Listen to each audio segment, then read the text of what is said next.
Welcome to Paranormal Papa Podcast, recorded right here at Ferocious Feline Studios in Cassopolis, Michigan. I'm your host, Paranormal Papa. This is episode 1 of our podcast series. I'd like to welcome everybody on whatever podcast network you are listening to. This has taken me a while to actually sit down and record. I hate talking about myself. There is nothing special about me. I am someone who grew up around the paranormal, listening to paranormal stories from my mother, my grandmother, her sisters, my great-grandmother from Ireland. But I have got so many questions about myself and the paranormal, what got me to start investigating and actually recording, making videos of my investigations, which you can view in their entirety on our YouTube channel, Paranormal Papa Investigations. So I wanted to get to some of these questions and give my viewers and my listeners the answers that they've all been looking for. So let's get started. The first question that came up, which is probably the most often asked question, how did I get involved in the paranormal?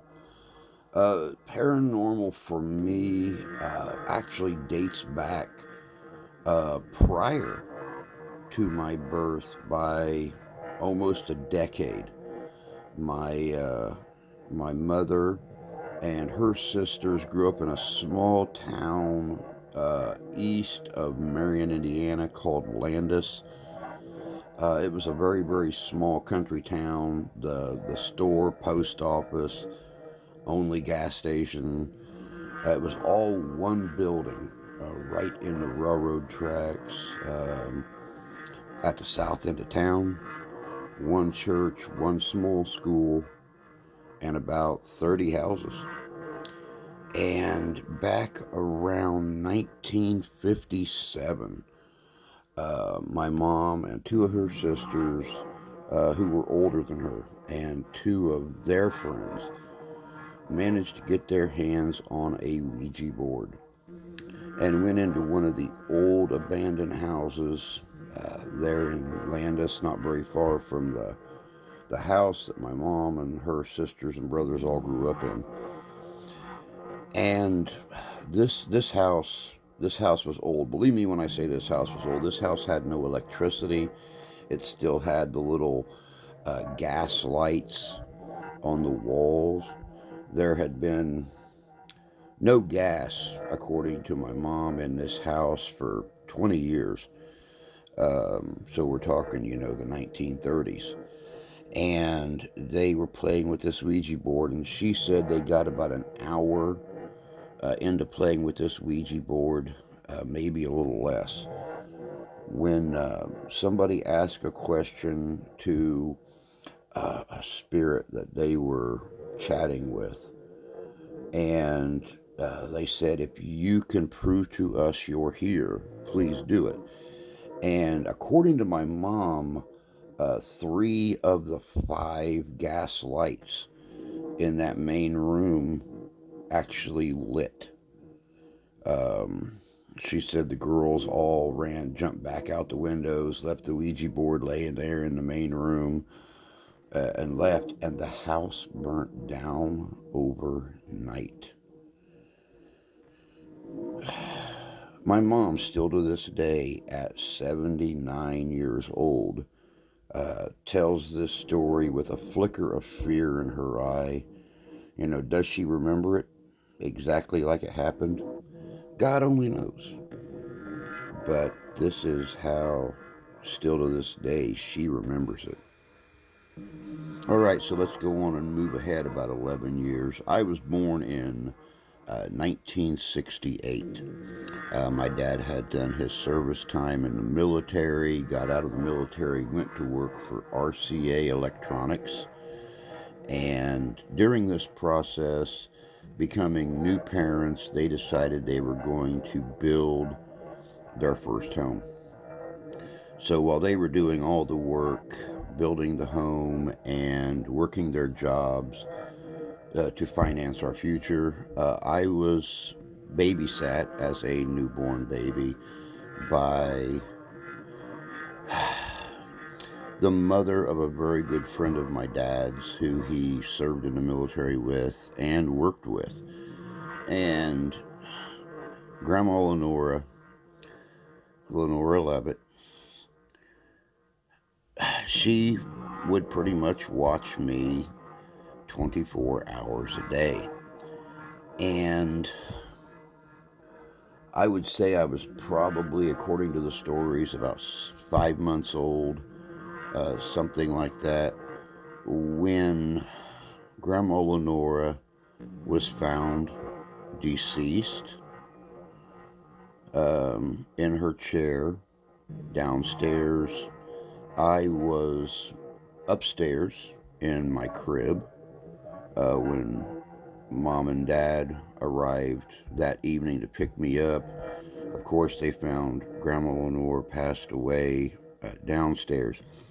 Now, the weird thing about this, why I brought this up, is the neighbors swore, passerbys, dog walkers, etc., swore they saw Grandma Lenore just holding me a couple hours before her body was found in the picture window at the in the front of the house, facing the road and the sidewalk and everything. But yet she had been dead, according to the doctor, for several hours. Was that, did they just happen to see her holding me before she passed away? Or was that actually a spirit holding me, still waving at folks and taking my little hand and waving at them and stuff in that window? That question has boggled my mind for years. Moving forward, the house got finished that Mom and Dad built. The next 11 years was filled with stories from my grandmother, my grandmother's sisters, my great grandmother, telling old Irish ghost stories and myths and legends. At 12 years old, we moved into an old house out in the country. Large farmhouse. It actually started off in the mid 1800s as a one-room log cabin, and the house was slowly built around it. They added the next 4 rooms downstairs and then the 3 rooms upstairs as time moved on. And during the late 1950s, and well, no, let me go back before that. During the later 1800s, an old man named Russell lived there with his dog. His son and his family lived in nearby Alexandria, Indiana. And one winter, the almanac had forecasted a terrible, snowy and cold winter. And Russell's son and his family took their wagon and made the 10-mile trip to see Russell and try to get him to come back to Alexandria to stay with them through the winter. And he was bound and determined that he was going to stay at the cabin. And during the winter, it got so bad that there was no way for him to get into town, or to even go cut wood for the fire. And during that winter, Russell and his dog both passed away. And he was found in early May The next spring, deceased in the house. His dog was still in his lap, deceased as well. No, the dog did not start to eat Russell. He actually laid in his lap and passed away. Um, that was the first recorded um, death in that house. And then on during the late 1950s, early 1960s, two young girls. One hung herself in an outbuilding out in a barn. Uh, she was actually jilted by uh, a lover and hung herself in the barn. And then during the early 1960s, another family had moved in, and the little girl hung herself from the staircase banister in the house, which would later in the 1980s become my sister's room. The staircase actually came up to the landing right in her room where the three bedroom doorways met at. And when we moved in 83, completely updated the house, remodeled it. From the very first night we stayed there, my sister and I would hear the stairs squeaking. We would hear moans. We would hear whispers. We would hear the floorboards in our bedrooms squeaking. And this was just the first of several haunted locations that I lived in through the years. I moved forward to my late 20s, um, the south part of Marion, Indiana. There used to be a trailer park with an old house at the entrance. That was the place that the owners lived at and the office for the trailer park. It was called 3 Acres Trailer Park. And the house was originally an old roadhouse. For those of you that aren't familiar with with history or historic terms, roadhouse was a residence on the old roads where travelers could stay over, get their horses refreshed and rested, get a good night's sleep, a meal, maybe have a couple drinks. Back in the late 1800s, this house sat on the main highway between Fort Wayne, Indiana, and Indianapolis. And the old man that ran the place was named Charlie. Well, apparently during the 1880s, a couple bandits were riding north towards Fort Wayne and stopped in there. And Charlie, being the kindly person he was, offered them a meal, a drink, a place to stay for the night because it was still several miles to Fort Wayne. And according to the stories that I heard, Charlie was shot and killed by these men. They took what money he had and left him there, and he wasn't found for a few days after that. And he was laid to rest out behind the house, which, as time moved on, as I said, became the main office uh, for the trailer park that was moved in on the property, and the residence for the owners of the trailer park. And I was told when I moved in there that Charlie would still visit, whether he had a track of time or anything like that. That was an experience. There was nothing like meeting a girl, bringing her back to your apartment to have a nice dinner or something like that, or watch a movie, and all of a sudden the bathroom shower come on, or the the sink in the bathroom or the sink in the kitchen just start running or something. And needless to say, many of those dates did not go as well as I hoped. But Charlie was not mean. He was not um, evil in any way.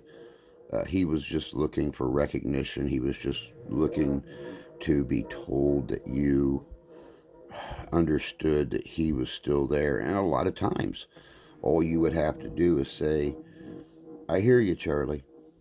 I know you're still here. Thank you for looking over on me and watching over me and stuff. And you wouldn't hear from anything. You wouldn't hear anything from him again for days, even weeks. And then all of a sudden, you'd be laying there in bed one night watching TV, and you would hear a sink come on again, and or the metal pail under the sink that the toilet brushes and stuff were in. It would clank or something, and yeah, that was definitely yeah. Now I'm going to go ahead and skip ahead a few years, or this thing will be forever.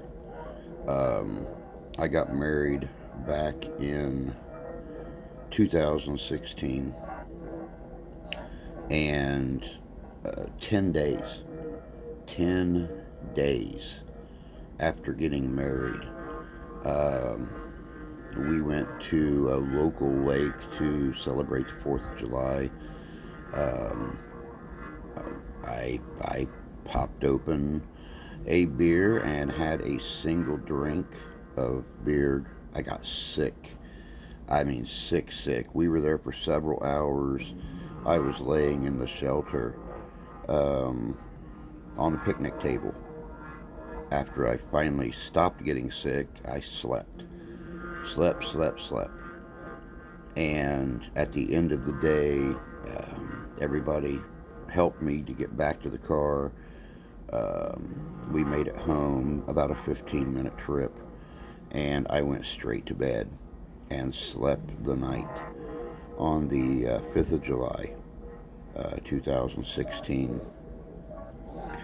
My wife tried to get me out of bed, and I could not get out of bed. I couldn't move. She wound up trying to get me to the car. She couldn't do it, so she called paramedics, and they came and loaded me up in the ambulance. She, of course, got in the ambulance with me, and I was trying to communicate with her the best I could. I could not talk. I couldn't do anything.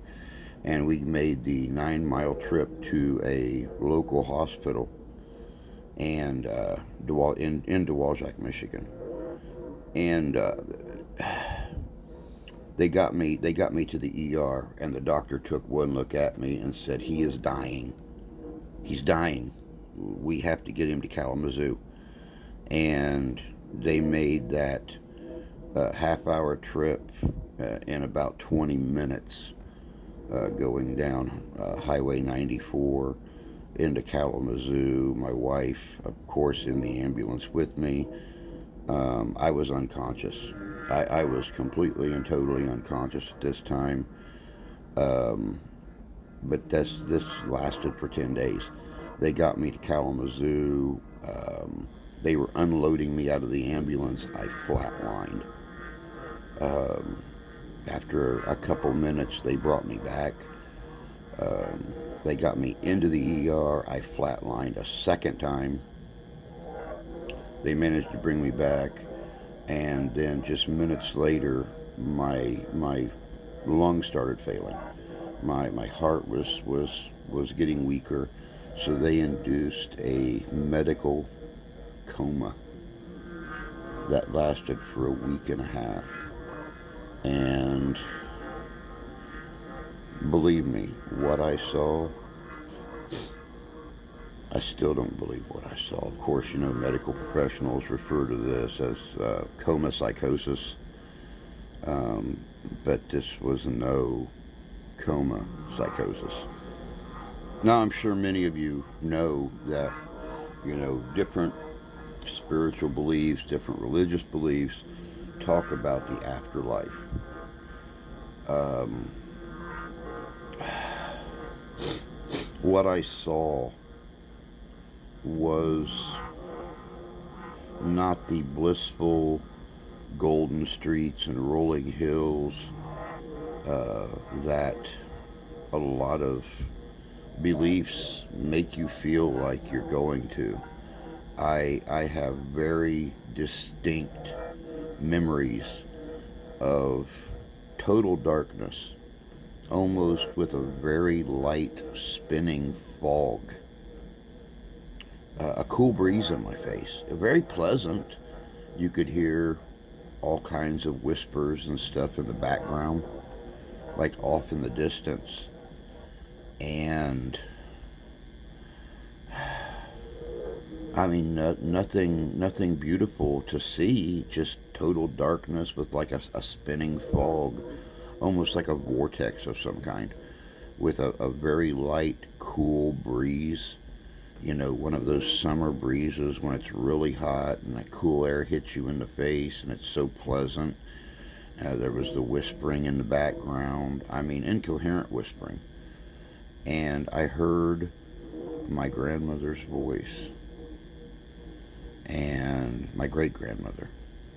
And I could tell with that very strong Irish accent, you know, it's not your time.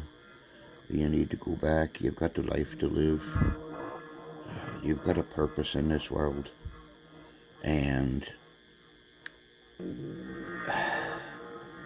it just completely, it put me at ease.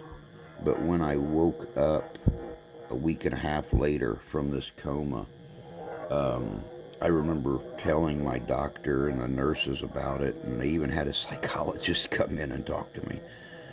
And I explained everything I saw throughout the coma, throughout the flatlining process, everything. And of course, you know, they have to look at it from a scientific standpoint. They don't believe as much in the paranormal or the supernatural. And they would just tell me, "Oh, that was just coma psychosis, they call it. You know, your brain is a computer, and you know, when it's not getting input, it creates its own input, its own type of AI to fill in the gaps," which made no sense why I would dream of something like I did. Moving forward again, when I finally came home, it was just a matter of a few weeks after I came home that the wife's grandmother had a major stroke. And being homebound with this new stroke, and with me being homebound, trying to get the diabetes under control, I took care of her while the wife worked, and you know, I made sure that she was eating, made sure that she didn't fall, didn't have any major issues, and I didn't, you know, dump a hot ashtray in the trash can in the kitchen and start a fire, which of course, you know, she did on 3 different occasions. But I this lasted for about 7 years until sadly Grandma here just a couple of years ago passed away. And she was always fascinated with the paranormal. It was during this time of evening time that I would take off and start to do. I just felt a calling. I felt a calling to go out and investigate historic cemeteries, historic buildings, complete towns in northern Indiana and in southwest Michigan. And Grandma was fascinated. As soon, I mean, there was many times I would come home at 1 or 2 o'clock in the morning. The house was asleep except for Grandma, sitting at the kitchen table, just waiting for me to get home to question me about what I found. And yeah, a part of me thinks that she was wanting more information about what was coming. Part of me, the part that loved her and misses her so dearly, really believes that it was her curiosity about what I would find. But as soon as I would make a video, she had to be right there, sitting in the front of the classroom to watch my video and talk about it. It was just, I miss her. I miss her. But after Grandma passed away, I continued doing it. I kept a promise to her that at the 6-month mark after her passing, I would try to get a hold of her here in the house. And, oh, I skipped the children. How do I skip the children? Just a couple of weeks after Grandma's passing, my wife is one of these people who has to have a fan on at night, has to have a TV on, turned down real low.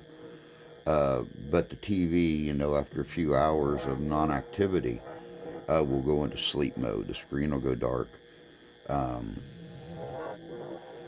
she woke up early one morning. I was still sleeping, and she sat up in bed and glanced at the TV and swore that she saw the faces of 6 children, ranging in age from an infant up to about 11 or 12 years old. And it terrified her. She automatically hit the button to put a picture on the TV, turned on a show, and sat there with me. And knowing, I was, still fighting the disease 7 years later. She was trying to respect me and give me as much sleep as possible. And I told her I wish she would have woke me up so I could have witnessed this. But once I did wake up and got woke up, I had my coffee, I smoked my cigar. We went into defensive mode here in the house. I was and still am an ordained minister. I prayed over and blessed the house. We smudged the entire house. Our bedroom door is directly across the living room from the front door of the house. We propped open the inside door and the screen door. We smudged the entire house, and we slowly, finally, at the very end, went into our bedroom with sage, sweetgrass, cedar, and tobacco, and prayed and smudged the entire bedroom, and slowly smudged out the front door. And we never had another incident with the children after that. But getting back to the promise I made to Grandma, this gets a little interesting.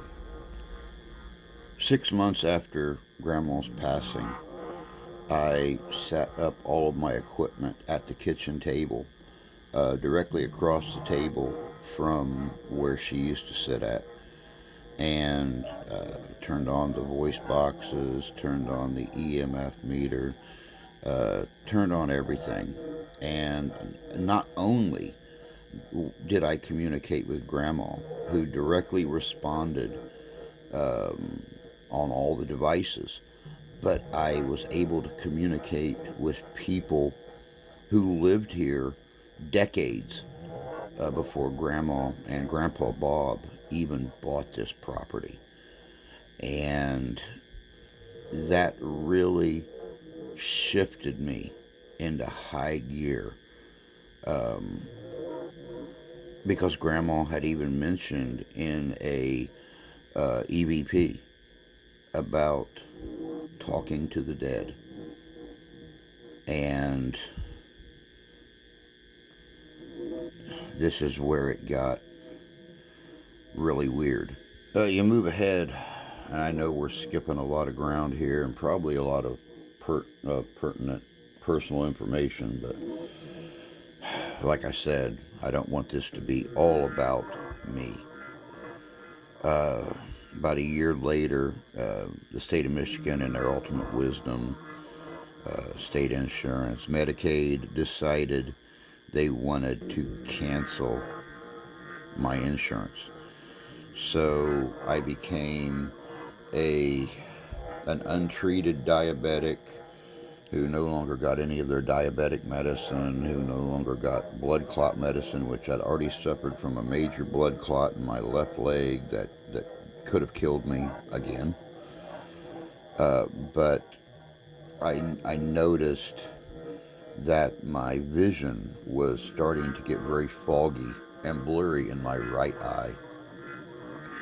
And I pushed on. I kept doing what I was doing my investigations, doing everything around the house to help my wife out, and working a part-time job in the process. And as the vision got worse and worse, I noticed when I went out and done the investigations that I was sensing more and more at the investigations. I could almost sense when there was a presence nearby before the EMF detector even signaled us that there was something nearby. And I was able to communicate a lot clearer with the entities that I was finding at the investigations. I was already a sensitive, but the thought of dying, moving on, being brought back, moving on again, being brought back, and then this new sensation of being able to feel or see or communicate. I contacted psychics. I contacted tarot readers. I even contacted Wiccans, witches. And they all would tell me that once you cross over, especially cross over many times and come back, that a piece of you stays behind. And you're able to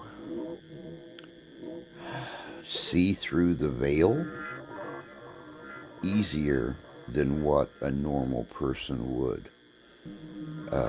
One of them even described it being half alive and half not alive.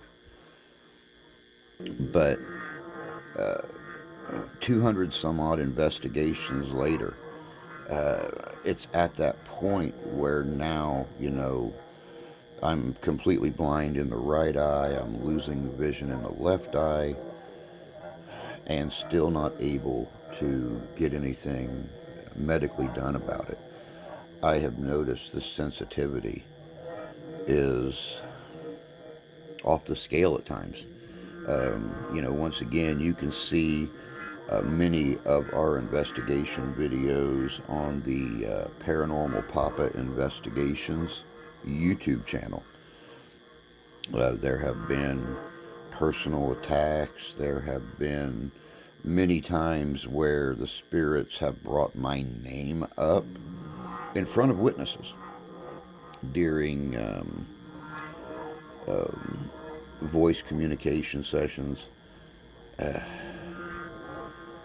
and they say they know me, they felt me, they've seen me, they've heard me, they know who I am. But that is how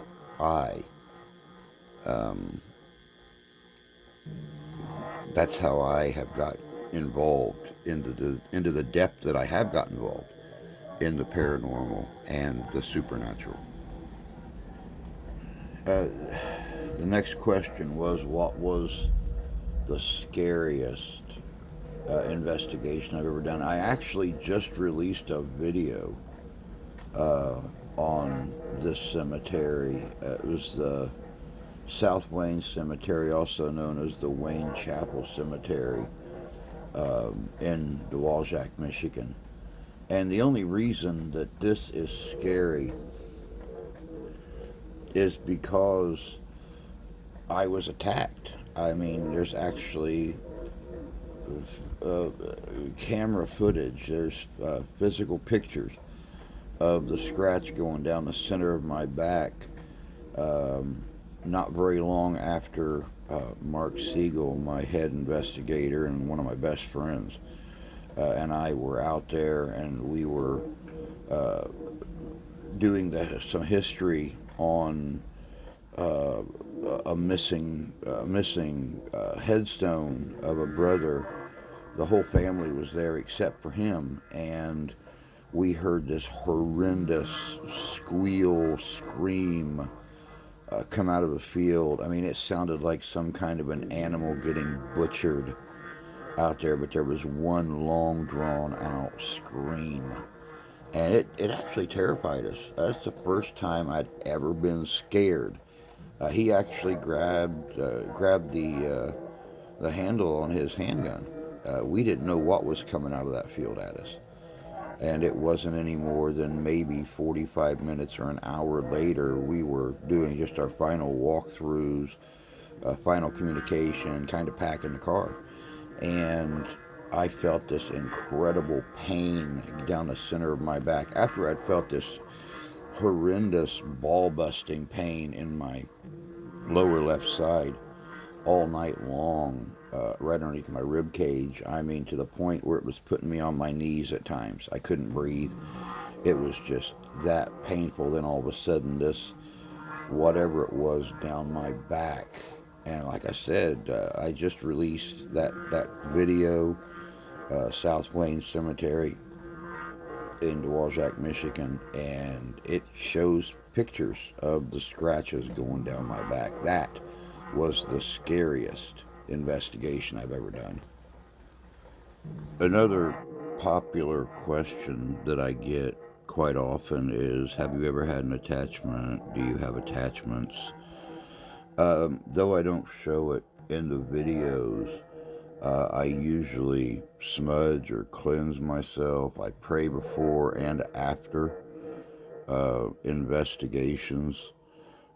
But there have been occasions where I have come home and I call it the ghost in the machine, where you are going through and you're editing, you're trying to get your data, your video footage, and either it's corrupted or it's not showing up like it should. Sound is missing, video is missing, or one of the most popular ones, and this has happened in videos that I put on my Paranormal Papa Investigations channel on YouTube, is you'll hear the audio, but it'll be a static screen or a gray screen or a black screen or something like that. Um, it's weird with the precautions that I take. But yes, I have had attachments that have messed up a lot. Physical attachments, there have been times where I've come home and I have felt that presence with me for hours, even days. But since I regularly cleanse my home, uh, things don't stick around long, except the things that we want to stick around. And moving on, I have so many questions that I receive from people. Why don't I debunk, critique, or call out paranormal fakers? To me, it's not right. I believe that you are going to excel or crash and burn based on your own actions. You don't need people calling you out, critiquing you.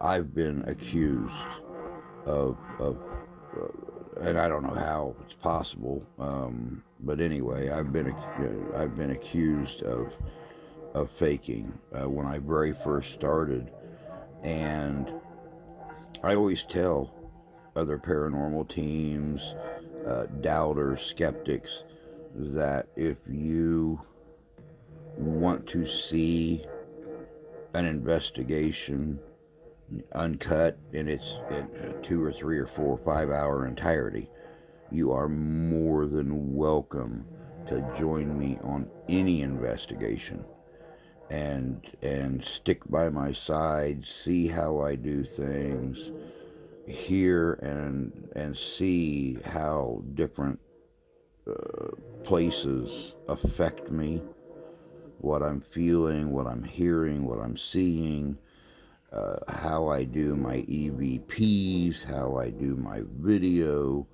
And I mean, they're more than welcome to sleep on my fold out sofa and experience my editing process to see that nothing is added. It is raw. It is there. Nothing is added, and the only thing taken away is the several hours of dead time, which anybody who investigates the paranormal knows that you may do a 4 or 5 hour investigation just to get an hour-long video because there is so much dead time. It's just, I can't critique, I can't debunk, I can't call out individuals that I feel aren't being honest. Like I said in the very beginning of this portion of the podcast, based on your own evidence, based on your own actions, you are either going to excel or you're going to crash and burn. And it's not my job to be the one to shoot your plane down. What are my plans for my future in the paranormal? As many of you know that follow my YouTube channels, whether it be Paranormal Papa Investigations or Living Histories Mysteries, I am striving to actually be a television on a streaming service. Let it be the Travel Channel, let it be Discovery Plus, let it be Netflix, Hulu, whatever the case may be. But not a paranormal channel like, or a paranormal show like people are used to. Of course, we still want to explore the history, the myth, the legends, things like that of different locations. But we want to show everything. We want our goal is to develop something that shows that not everything is truly earth-shattering, frightening, or horrific, over-dramatized. That every little bump and noise is not a demonic something that's coming out of the woodwork to get your soul or to steal your body. Another thing that I would like to do is, so many of these paranormal shows that are on television, on the streaming services, they have singers, big stars, people like that come and collaborate or become guest investigators on the show. I want to feature those YouTube investigators, like myself, the ones that don't have a million subscribers or even half a million subscribers. I want the ones that have you know, 1,000, 2,000, 3,000 subscribers, even smaller than that, and show that they are just as good and just as well equipped to get out and do these investigations and show a great investigation. Uh, I don't want to be the main star of every single uh, episode. I want to I want to show how Mark does his research for a location, or our guest investigators, where I might be running the camera the whole time and just focusing on their investigation. You know, not have that huge camera crew, that huge editing crew. It just be us. It just be the small people like myself, and how we do everything that we do and bring it to the viewers.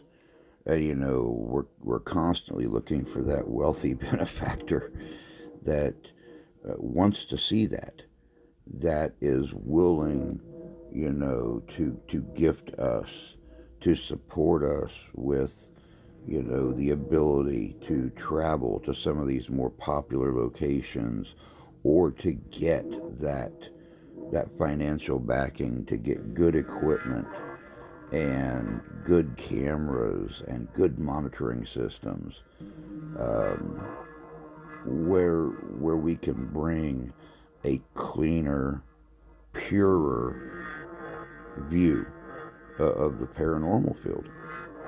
That would have to be my ultimate goal with my involvement in the paranormal.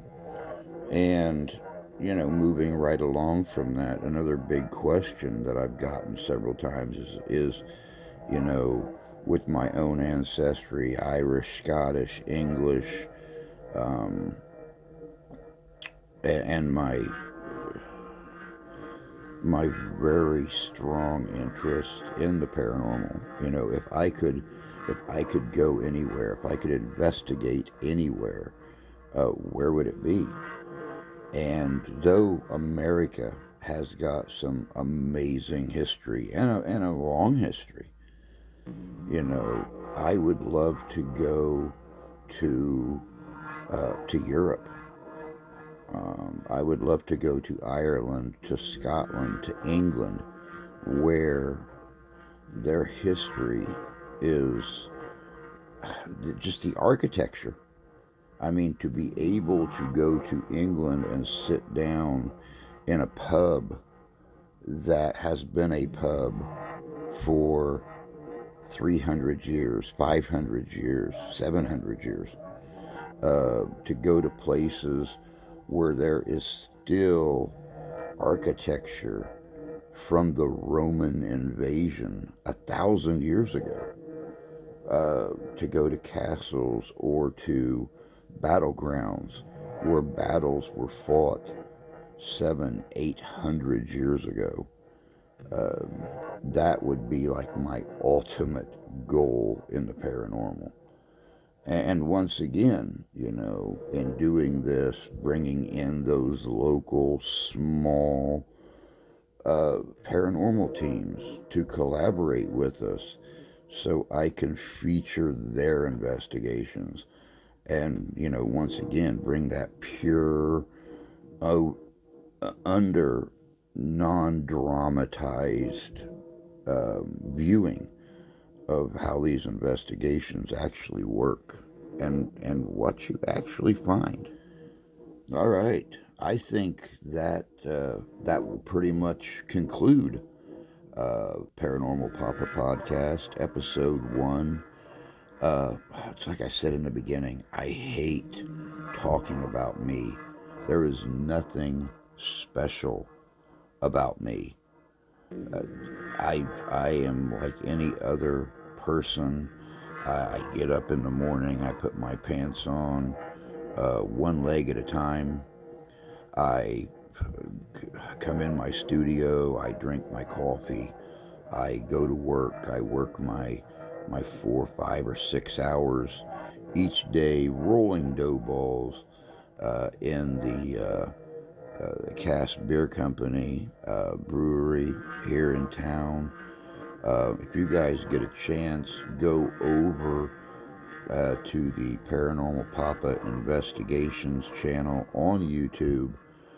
You can check out my investigation of the Cassopolis Beer Company, along with many other of our paranormal flashback videos that we've done, where we have gone through and re-edited a lot of our content, our previous investigations and stuff, with more updated equipment than we had 4 or 5 years ago. Word recognition software and things like that. So I hope you guys enjoyed this first episode of Paranormal Papa Podcast, and stay tuned for more episodes. So y'all take care of yourselves, take care of each other. God bless you, God love you, we do. And happy hunting.